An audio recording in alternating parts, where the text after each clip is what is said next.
RMC, La l'amour et vous, Brigitte Lahaye. On en a parlé beaucoup dans les médias il y a une dizaine de jours, je crois, de ces fameuses prothèses mammaires qui n'étaient pas définitivement dans le corps et qu'il fallait donc changer tous les 7 à 10 ans. Et j'ai eu envie qu'on en parle réellement, qu'on éclaircisse un petit peu ce sujet qui concerne quand même de nombreuses femmes. Et je remercie Christian Marinetti d'être venu jusqu'à nous, puisque je crois que vous exercez à Marseille. Bonjour. Bonjour. Vous êtes chirurgien plastique reconstructrice et esthétique donc à Marseille, et vous avez travaillé sur ce fameux rapport ANSM qui est sorti sur ces implants mammaires. Donc je crois que beaucoup d'entre nous l'ont découvert. On avait un peu l'impression que on se faisait refaire les seins et puis c'était bon, on était tranquille jusqu'au bout. Et en fait non, de toute façon ça dure 7 ans, 10 ans, c'est pas définitif. Ça c'est sûr. Oui, la durée des implants est sujette à discussion entre professionnels. Le rapport de l'ANSM qui vient de sortir, donc la version 2014, est extrêmement important. C'est un travail considérable qui a été réalisé par cette agence, l'Agence nationale de sécurité du médicament et des dispositifs médicaux, qui a fait suite à l'AFSAPS. Entre les mains de son nouveau directeur général, qui est le professeur Dominique Marananchi, qui est un éminent cancérologue, l'affaire a été menée de main de maître et on peut d'autant plus les féliciter qu'ils n'ont pas eu que ce problème à régler ces dernières années depuis la création en 2011 de cette agence. Aujourd'hui, je pense que à la suite de la mise en place de différents systèmes de sécurité, de contrôle des implants mammaires, aussi bien dans leur fabrication que dans leur observation au long cours, un grand pas a été franchi et je pense que nous avons aujourd'hui les implants certainement les plus sûrs du monde. Oui, on parle pas du tout du cas qu'il y a eu il y a quelques temps et de cet escroc, bien sûr. Mais en même temps, est-ce que les chirurgiens préparent bien leurs patientes à tout ça? Est-ce qu'on leur explique bien que d'accord, ok, vous avez envie de vous faire refaire les seins, super, mais c'est une anesthésie générale, il faudra vous faire suivre, il faudra refaire une anesthésie générale dans quelques années. Est-ce que tout ça c'est clairement dit au fond? Oui, je le pense et je l'espère. Moi aussi. La médecine n'est pas une science exacte, donc il est difficile de dire vos prothèses vont durer 10 ans, 11 ans, 12 ans ou plus. Il faut avoir une expérience commune et dégager des idées communes au sein de la profession. Nos sociétés savantes s'y emploient, la SOFCEP, la SOFCPRE, la Société française des chirurgiens plasticiens, réparateurs, esthéticiens, et nous allons avoir un consensus sur la durée de validité à respecter pour les implants et sur la façon dont on doit informer les patientes qui sont désireuses d'avoir une implantation mammaire. C'est très important, bien entendu. Mais pour l'instant, on a cette fourchette, 7 à 10 ans. Vous la validez ou pas? Alors, moi, je valide 10 ans. C'est ce que j'ai toujours fait dans ma pratique depuis des décades et des décades. Les chiffres qui ressortent de l'étude du rapport de l'ANSM doivent être interprétés comme des chiffres qui font référence à des déclarations d'incidents. Bien sûr. Pour que ces chiffres soient exacts, il faut que toutes les déclarations soient faites et ce n'est pas possible jusqu'à présent. Ça ne sera possible lorsque l'on fera un registre national des implants mammaires où chaque implant sera tracé, sera suivi dans le temps et on pourra savoir exactement ce qui se passe. Il ne faut pas oublier qu'il y a une certaine errance des patientes qui peuvent passer d'un chirurgien à l'autre, si bien que le suivi par un seul praticien n'est pas possible. Bien sûr. Tout l'intérêt de ce registre. J'ai des chiffres, je ne sais pas ce qu'ils valent. 340 000 femmes seraient porteuses de ces implants aujourd'hui en France, oui, à peu près. Oui, c'est ce que l'on pense. Oui, à peu près 340 000 femmes seraient porteuses d'implants en France. Ce qui n'est pas anodin. Oui. Alors, en revanche, il semblerait que le taux de rupture de ces fameux implants soit assez faible. Alors, il faut savoir une chose, et ça il faut bien le dire haut et fort. C'est pour ça que vous êtes là, Christian Marinetti, c'est pour tout savoir. Je vais être entièrement transparent. C'est que la vocation d'un implant, c'est la rupture. Et je dirais même la liquéfaction. Pourquoi ?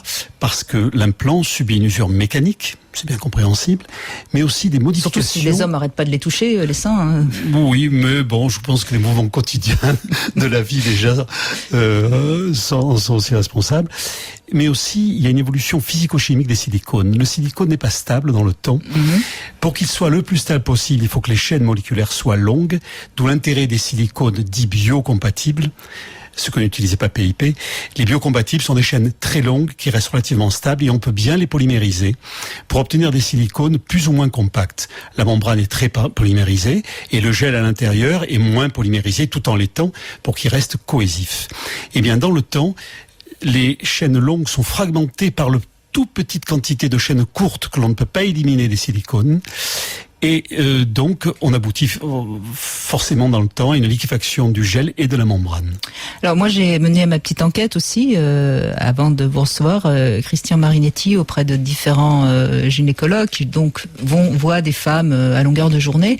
Et certains m'ont dit en effet que beaucoup de femmes qui avaient les seins refaits pour des questions esthétiques, quand c'est des questions de reconstruction, bon là, évidemment, la question ne se pose pas, mais et me disaient, oui, mais très souvent, il y a un sein qui est plus déformé que l'autre, il y a un sein, enfin, où parfois ça devient un petit peu dur, donc ils n'étaient pas très alors positifs. Oui, bon, vous savez, on ne parle que des avions qui n'arrivent pas. C'est vrai, mais enfin bon. Et en matière de seins, sur les 340 000 femmes qui portent des implants en France, je pense qu'il y a une très grande partie qui en est ravie. Je pense sincèrement, étant professionnel, que les implants mammaires rendent des gens heureux, suppriment des complexes, rétablissent un équilibre dans les couples, notamment après les grossesses qui peuvent largement abîmer les poitrines et diminuer leur volume. Donc je pense qu'on rend les gens heureux quand même avec des implants mammaires. Non, mais moi je suis pas contre la chirurgie esthétique, Christian Marinetti. Je dis simplement, est-ce qu'au fond on n'a pas un peu tendance à donner l'impression que c'est formidable, qu'on va avoir les plus beaux seins du monde et puis que tout va se passer dans le meilleur des mondes?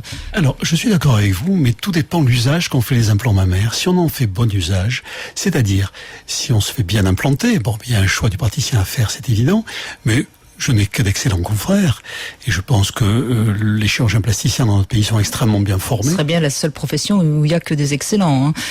Je pense qu'aujourd'hui, le niveau d'excellence français se situe très haut sur le plan mondial, sincèrement. D'accord. Donc restez en France pour, en tout cas, n'allez pas à l'étranger déjà. Oui, vous me posez comme question donc que... Eh ben, je disais, oui, est-ce qu'on n'a pas un peu tendance à montrer que tout est beau dans le meilleur des mondes? Donc, si vous voulez, tout dépend de l'usage qui en est fait. Si l'implant est bien posé, s'il est surveillé et s'il est remplacé au bon moment, pour moi, c'est au-delà des 10 ans. Je pense qu'à la 11e année, c'est bien de remplacer l'implant. Vous vous mettez à l'abri de bien de complications parce que les implants mammaires aujourd'hui sont très sécuritaires dans leur fabrication. D'accord, mais si on a 30 ans, on se fait refaire les seins à 30 ans, c'est souvent dans ces âges-là que les femmes... Bon, il faut le refaire à 40, 45, ensuite à 55, 60. Enfin, ça fait quand même beaucoup d'anesthésie pour... Alors, dans l'état actuel des connaissances, je pense qu'effectivement, c'est tous les 10 ans qu'il faut remplacer les implants. Ouais. Si vous les mettez à 30 ans, il faudra les changer à 40, à 50. Et puis au-delà, on peut voir les choses. Le sein se modifie spontanément. Souvent, il prend du poids, il prend du volume par accumulation graisseuse. Et parfois, on n'a plus besoin d'implants à partir d'un certain âge. Par contre, les seins se sont détendus, comme le reste de la peau du corps, et on fait des liftings du sein. Donc très souvent, on finit par enlever les implants et par faire un lifting du sein. Merci en tout cas d'être clair, Christian Marinetti. Vous êtes avec nous, vous êtes chirurgien plastique, reconstructrice et esthétique à Marseille. On parle des prothèses mammaires. Les implants sont-ils dangereux? Voilà en tout cas la vraie question. Là, on a parlé qu'il fallait les remettre, etc. Mais est-ce qu'ils sont vraiment dangereux? Il semblerait qu'il y a quand même une augmentation de cas de lymphome quand il y a eu des prothèses mammaires. Alors, parce que là, c'est la vraie question. Est-ce que ça augmenterait le risque de cancer? Alors, très simplement, est-ce que les implants mammaires sont dangereux? Je réponds non. D'accord. Et je réponds oui également. Tout dépend de l'usage qu'on en fait. Est-ce que la voiture est dangereuse? Oui, elle peut l'être, mais elle peut ne pas l'être. Et même chose pour beaucoup de choses, comme pour l'exposition solaire ou autre. Tout dépend de l'usage qui en est fait. Les cas de lymphome, alors c'est une pathologie rarissime. Déjà, le lymphome dans le corps humain, c'est une tumeur bien sûr du système lymphatique, est très rare. Parmi les lymphomes qui sont très rares, le lymphome du sein est rarissime.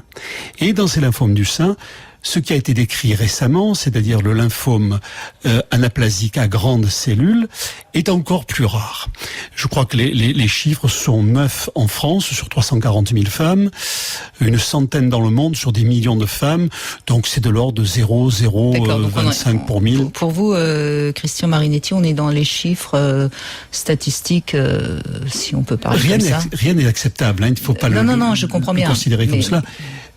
Mais effectivement, c'est une tumeur rarissime, mais il faut la prendre en considération car elle est de connaissance récente et elle a été vue uniquement dans des cas d'implant mammaire, c'est vrai, au contact, au niveau des tissus qui entourent la prothèse, qu'on appelle la coque, la capsule périprothétique. C'est des cancers de la lymphe, donc de ces tissus, qui, après traitement, après exérèse locale, sont en général d'évolution favorable. Ils ont presque tous été favorables, sauf un cas français, malheureusement. Dans tous les cas, elles surviennent lorsqu'il y a eu des inflammations à répétition et des prothèses compliquées, c'est-à-dire des ruptures. Donc la vraie question qu'il faut se poser, c'est pourquoi ne pas aller tout de suite consulter dès qu'on sent qu'il y a une inflammation, le moindre souci. Mais il faut consulter, il faut voir son chirurgien régulièrement ou son gynécologue, et s'il y a le moindre problème, effectivement, prendre conseil auprès des spécialistes, bien évidemment. Ce lymphome est extrêmement rare, mais il doit être pris en considération, c'est une donnée extrêmement récente. Et il semblerait bien qu'il soit d'ordre irritatif, et donc, on n'a pas intérêt à laisser l'inflammation se faire, on n'a pas intérêt à laisser vieillir une prothèse. Ça, c'est un point important. Et je pense que là encore, la durée des 10 ans de validité sera renforcée par l'existence, cette découverte de ces lymphomes. Nous avons Chantal qui est avec nous et qui a envie de témoigner. Bonjour Chantal. Oui, excusez-moi. Je vous en prie. Bonjour Brigitte et bonjour Monsieur Marinetti. Je voulais parler des implants mammaires, mais à la suite de cancer. J'ai eu mon premier cancer à l'âge de 38 ans, c'est-à-dire en 85, 96, et puis 2000, et puis 2005. Le premier cancer du sein droit, ça a été le véritable parcours du combattant.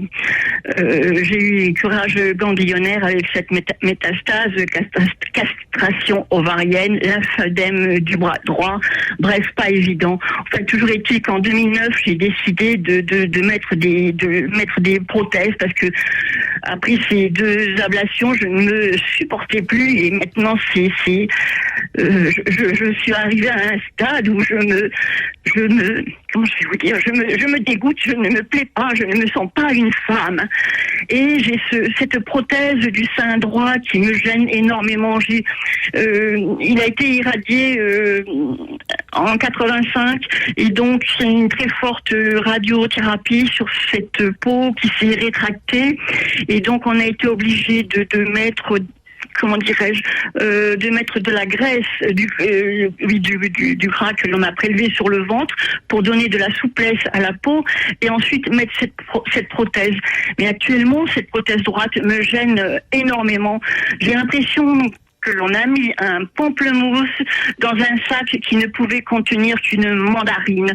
Je suis très très très mal en fait et donc il y a 2-3 mois j'ai consulté un chirurgien qui m'a dit on fait des progrès, on peut vous remplacer vos prothèses par des prothèses en polyuréthane, mais du fait de tous vos antécédents il va falloir surveiller, il y aura au moins 1 mois de convalescence et surveiller de très très près.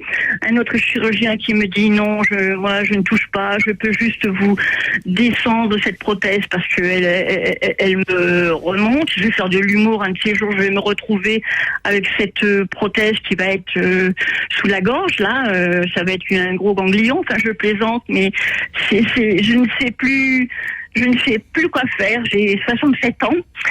Je suis coquette et je suis très très mal dans ma peau. Oui, très mal. On le comprend bien et en même temps vous avez eu un parcours quand même particulièrement difficile en ce qui concerne votre santé. Tout à fait. Christian Marinetti, qu'est-ce que vous pourriez conseiller à Chantal ? Oui, madame. Effectivement, vous avez cumulé, si on peut dire, tous les ennuis du cancer du sein et toutes les thérapeutiques qui pourraient être efficaces, puisque votre cancer est manifestement guéri, pour être efficace dans son moment agressive, notamment au point de vue cutané et musculaire. Et il semblerait qu'à suite de votre radiothérapie, vous ayez effectivement une rétraction cutanée, une fibrose cutanée importante, qui, bien entendu, gêne toute mise en place normale d'implants et toute expansion de la peau. Mais plus clairement, Christian Marinetti, est-ce que dans le cas de Chantal, peut-être qu'il fallait être un peu plus clair dès le départ et pas lui promettre, parce qu'on a l'impression que Chantal, vous avez été vers la chirurgie réparatrice en espérant retrouver quelque part quelque chose qui n'était pas possible. Je pense que, enfin, c'est un peu ça, moi, que j'entends. Quand je suis allée voir un chirurgien, il m'a dit, je vais essayer de faire ce que je peux. Et moi, je ne pouvais plus supporter ces 2 cicatrices horizontales. Je me supportais pas. Devant le miroir, je ne pouvais plus me voir sans sein. Oui, et c'est là où on voit, quand le chirurgien vous dit, je vais faire ce que je peux, vous entendez peut-être autre chose aussi. C'est toute la difficulté, Christian Marinetti, du désir réparateur et puis de ce que la médecine peut faire. Et elle fait pas toujours des miracles, malheureusement. Oui, bien sûr. En matière de cancer du sein, on fait quand même des miracles. Il y a des cancers du sein opérés, notamment quand on a pu éviter la radiothérapie ou quand la est trop importante. Mais là, parlons du cas de Chantal. Dans votre cas, effectivement, on bute un peu sur un obstacle qui est celui des parties molles et de la peau, bien entendu, qui ont souffert des multiples interventions et de la radiothérapie. C'est vrai. Je crois que dans votre cas, Chantal, il y a bien sûr la question esthétique, mais je crois qu'il y a aussi la question psychologique. Comment accepter ce corps qui vous renvoie toujours et encore à cette souffrance, et puis comment aujourd'hui vous acceptez tel que vous êtes, avec bien sûr un sentiment d'avoir perdu quelque chose, mais je crois que malheureusement c'est peut-être par là qu'il faut passer pour arriver à trouver une sorte, j'allais dire, d'équilibre entre ce que vous pouvez encore faire pour améliorer votre esthétisme et puis ce qu'il faut accepter. Je dirais presque là on pourrait parler de l'handicap au sens large du terme. Merci Chantal en tout cas et bon courage. Destination Soleil sur RMC avec Marmara. Et oui, nous avons nos 3 auditeurs qui ont joué et qui ont été tirés au sort. Alors Xavier est avec nous, je suis en même temps en train d'ouvrir cette enveloppe. Bonjour Xavier. Bonjour Brigitte, bonjour à votre invité. Vous avez choisi la Sardaigne. La Sardaigne, voilà, j'ouvre l'enveloppe, mais j'attends les 3 auditeurs, on fait durer le suspense. Émilie, bonjour. Bonjour Brigitte, bonjour à tous. Et vous avez choisi l'Andalousie. D'accord. Et notre dernier gagnant, je dis bien, Johnny, bonjour. Oui, bonjour Brigitte, bonjour à tous. Vous avez choisi Fuerteventura. Eh bien, je disais bien ça, notre dernier gagnant, c'est vous, Johnny. C'est vous qui avez gagné, puisque c'est la destination qui était dans l'enveloppe. Fuerteventura. J'ai l'impression qu'on le fait exprès, on met toujours le gagnant en dernier, là, je sais pas. Le meilleur pour la fin. Eh oui, voilà, c'est vous le meilleur, Johnny. Bon, bravo en tout cas. Merci à vous. Vous partez donc à Fuerteventura grâce à Marmara, une semaine de vacances au soleil en formule tout inclus, avec bien sûr la personne de votre choix. Prochain jeu, ce sera demain dans les Grandes Gueules. Vous pourrez à nouveau gagner une semaine de soleil. Bravo à tous. Et vous le savez, pour gagner, il faut s'inscrire. On se retrouve dans un instant. Vous pouvez continuer à nous appeler au 32-16 si vous avez une question précise à poser à Christian Marinetti qui reste avec nous. À tout de suite. RMC, Brigitte Lahaye, l'amour et vous. Et alors, il fallait s'y attendre sur rmc.fr. Christian Marinetti, on a cette fameuse question. C'est Sylvie qui nous la pose. Quelle est la fourchette de prix pour une opération esthétique des seins? Voilà, on fallait s'y attendre. Alors, la fourchette de prix est variable, bien entendu. N'oublions pas que la chirurgie esthétique est un art et que l'art ne se paye pas de la même façon. Suivant l'artiste, c'est ça? Suivant l'artiste. D'accord. Bon, mais encore. Alors prenons l'artiste le moins coté et l'artiste le plus coté. Il y a Picasso, puis il y a l'inconnu. Alors c'est quoi la fourchette? L'inconnu n'est pas forcément mauvais, il peut être excellent. Non, mais il n'est pas encore Picasso n'était pas connu au départ. D'accord. Non, les prix peuvent s'échelonner en France entre à peu près 3005 et 6000 euros maxi. Donc vous voyez, on est dans cette fourchette-là. Il y a des prix incompressibles, qui sont ceux, bien sûr, de l'établissement hospitalier, de l'établissement où est effectuée l'intervention. Ça reste quand même relativement cher, ce qui explique que de plus en plus de femmes vont en Tunisie notamment, je crois. Il y a beaucoup de... Oui, alors peut-être que c'est bien que ce soit cher, au moins ça limite peut-être l'emballement, comme vous le disiez tout à l'heure. On a de plus en plus tendance à mettre des implants, mais peut-être ça aussi c'est un facteur. Il faut en avoir vraiment envie pour le faire. Et là, je crois que, comme pour toute l'esthétique, il faut quand même qu'on mette en balance la balance bénéfice, comment mettre en évidence la balance bénéfice-risque. Bien sûr. Chaque fois qu'il y a un bénéfice dans ce bas monde, il y a un risque. Et à nous, professionnels, de l'évaluer et de l'exposer aux patients. Et d'ailleurs, tant mieux que ce soit pas gratuit, parce que je pense que si c'était gratuit, beaucoup plus de femmes feraient tout et n'importe quoi. Et au fond, c'est une vraie prise en charge. On réfléchit. Oui, tout ça pour dire qu'il faut vraiment en avoir envie. Si vous en avez vraiment envie, ça va vous apporter énormément de mettre des implants sur tous les plans physiques, sexuels, affectifs, esthétiques. Appelez RMC au 3216, 34 centimes la minute, plus coût éventuel selon opérateur. Partez cet été à Dubaï avec GoVoyage.com. Dubaï cet été, c'est un festival d'émotions et de plaisir à partager. Profitez d'un séjour à Dubaï en hôtel 4 étoiles vol inclus à partir de 650 €. Renseignements et conditions sur GoVoyage.com. Dubaï cet été, c'est donné. Envie d'un tête-à-tête avec une femme seule maintenant? Facile. Envoyez Open au 62123 ou appelez directement le 3621. Des centaines de femmes seules sont connectées en ce moment au 3621. Appelez tout de suite au 3621 et dialoguez en direct avec elles. 3621. HV 1,35 € l'appel, puis 34 centimes la minute.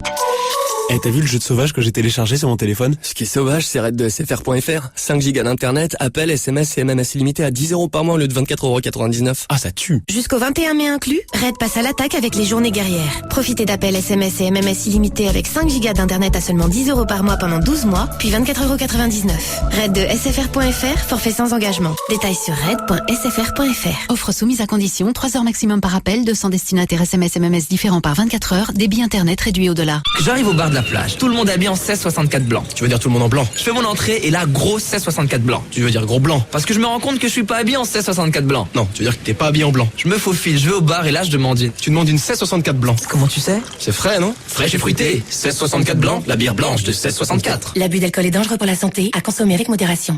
La Coupe du Monde, c'est dans 24 jours. Alors, téléchargez l'appli RMC tout de suite. Écoutez RMC sur votre téléphone et ne ratez rien.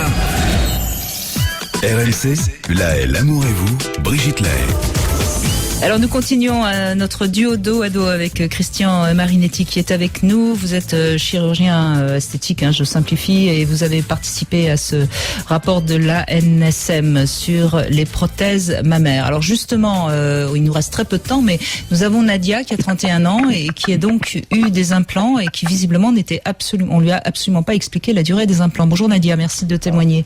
Bonjour Brigitte, bonjour le directeur. Oui, effectivement, alors j'entendais les fameux 10 ans. Alors moi j'y suis allée, j'ai rencontré un chirurgien pour faire de la chirurgie réparatrice parce que j'ai perdu beaucoup de poids. Donc il s'agissait de refaire les bras, les cuisses, le ventre et les seins. Donc les seins c'était la fin. Donc déjà, les interventions ne sont pas forcément toutes bien déroulées. Mais bon, voilà, pour ma reconstruction personnelle, j'ai été jusqu'au bout. Alors je me suis fait opérer des seins il y a 2 ans. Il ne m'a pas expliqué en fait la durée. Il m'a juste dit voilà, ce sera tant et puis vous allez payer telle entreprise pour les prothèses, etc. Donc le premier incident, je sentais mon sein très très dur, le sein gauche très très dur, etc. Donc en urgence, je reprends un rendez-vous et effectivement l'implant s'était retourné. Donc ça c'était le premier truc. Il m'a dit c'est un effet rarissime. Oui. Donc voilà, donc ça c'était le premier truc. Et le deuxième truc, le sein gauche, j'ai eu une chute d'escarre 10 jours après l'autre intervention. Et mon sang s'est mis à gonfler. Donc en pleine nuit, j'ai dû appeler les pompiers qui m'ont transféré à l'hôpital. Et du coup, on m'a réopéré de nouveau le sein droit, puisque apparemment c'était une chute d'escarre qui avait fait gonfler le sein. Mais à aucun moment on m'avait parlé, on m'a parlé des thromboses, etc., qui peuvent survenir après nos interventions, qu'il fallait bien que je mette mon soutien-gorge de maintien. comme les autres équipements que j'ai pu avoir pour les cuisses, pour le ventre. Donc voilà, bien garder le soutien-gorge, le maintien, etc. Mais à aucun moment on m'a dit dans 10 ans, il faudra reprendre rendez-vous. Et en fait, c'est quand j'ai vu le chef, parce que le chef de service qui m'avait opéré suite à la chute d'Esca, et là je lui dis écoutez, j'ai été sur des forums et tout, et on me dit dans 10 ans apparemment faut changer. Il me dit bien évidemment, ça ne se garde pas. Ouais, mais bon, si on l'avait dit avant, je pense que de toute façon, puisque j'avais des grandes toilettes, ils ont perdu presque 70 kilos, je l'aurais fait. On est en toute fin d'émission, Nadia, je suis désolée, je vais être obligée de vous couper. Christian Marinetti, je crois que des témoignages comme celui de Nadia, on pourrait en avoir beaucoup, donc faut faire un peu le ménage chez vous. Alors, je pense pas que c'est un problème de ménage. Nadia a forcément reçu de la part de son chirurgien un consentement éclairé, des documents d'information que nous sommes tenus de remettre. Ça lui a certainement été bien expliqué, mais très souvent on ne se rappelle que de ce qu'on a envie de se rappeler et de ce qui nous fait plaisir.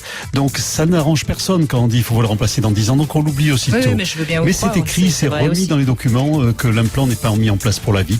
Si parfois certains ne marquent pas la durée des 10 années, il est bien précisé qu'il n'est pas mis en place pour la vie. Oui. Merci en tout cas Christian Marinetti d'être venu nous éclairer. Et je rappelle de toute façon que tout médicament, toute opération, c'est pas anodin, donc voilà, soyons un petit peu aussi responsables de notre santé.